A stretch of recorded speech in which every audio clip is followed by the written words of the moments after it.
नमस्कार, मैं हूं माही सिंह और आप देख रहे हैं नेक्स्ट 9 न्यूज। भाजपा कांग्रेस के बाद आखिरकार बहुजन समाज पार्टी ने भी प्रत्याशी की घोषणा कर दी है। आपको बता दें, पार्टी के पूर्व विधायक महेंद्र सिंह यादव को मैदान में उतार दिया है।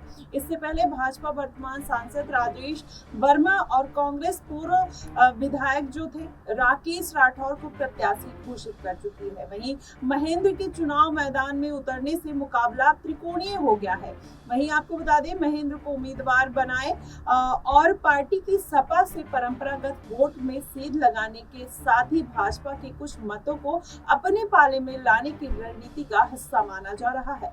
वहीं मूल रूप से हरदोई के रहने वाले महेंद्र वर्ष 2017 में भाजपा के टिकट पर विश्वा से विधायक चुने गए थे। वहीं वर्ष 2022 में उन्होंने दावेदारी की थी, लेकिन टिकट नहीं मिल सका था।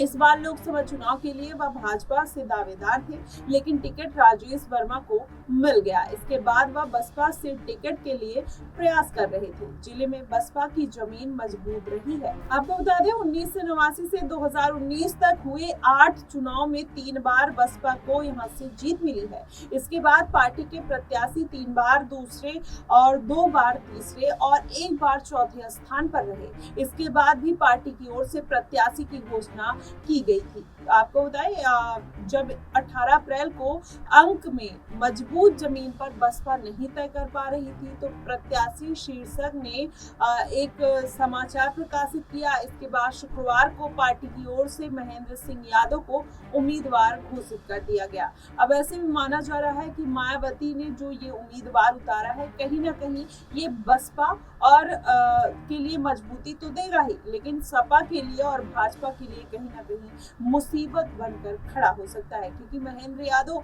जिस तरीके से भाजपा से पहले वो सांसद रहे, अब वो बसपा के साथ जुड़ गए हैं। ऐसे में माना जा रहा है कि वो खासा नुकसान भाजपा को पहुंचा सकते हैं। और मायावती ने जिस तरीके से अब चैलेंज देना चालू कर दिया है, ऐसे में माना जा रहा है जो मायावती के ऊपर बी टीम बनने का और उनके भाजपा के साथ काम करने का आरोप लगाया जा रहा था, वो सब आरोप अब कहीं ना कहीं खारिज होते हुए नजर आ रहे हैं।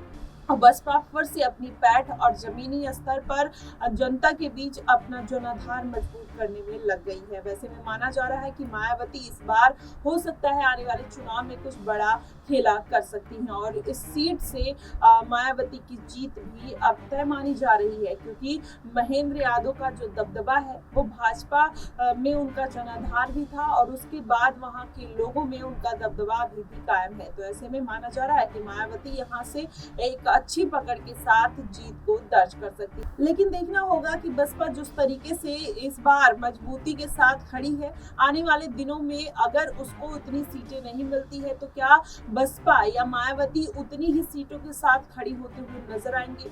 अभी उनकी चुनावी जो मैदान उन्होंने पूरा तैयार किया है, जो एक रणनीति बनाई है, उसमें कहीं ना कहीं कुछ ना कुछ हटकलें लगती हुई दिखाई दे रही हैं। आपको बता दें, नगीना सीट पर बात कर लीजिए तो वहां पर उन्होंने अपने भतीजे आकाश आनंद को आगे किया, लेकिन वहां पर एक चुनौती उनके लिए बनकर खड़े हो गए हैं चंद्रशेखर आजाद।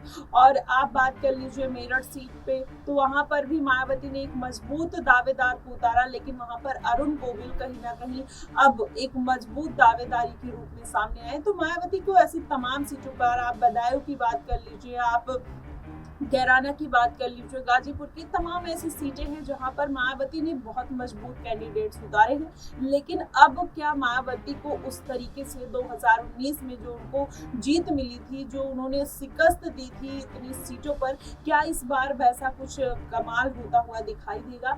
ये तो आने वाले चुनाव के बाद और चुनाव के परिणाम के बाद ही पता चलेगा। लेकिन मायावती ने जो पूरा एक चुनावी माहौल तैयार किया है, महेंद्र यादव का फिर से एक बार दांव चला है। ऐसे में भाजपा को जाहिर तौर पर वो टक्कर देते हुए जरूर नजर आएंगे। फिलहाल आपकी इस पर क्या प्रतिक्रिया बनेगी कि मायावती इस बार के चुनाव में क्या कुछ अपना रुख और क्या कुछ कमाल करके दिखाने वाली है? आप हमें कमेंट बॉक्स में जरूर बताइएगा। फिलहाल के लिए बस इतना ही। देश और दुनिया की तमाम खबरों के लिए हमारे साथ बने रहिए नेक्स्ट 9 न्यूज।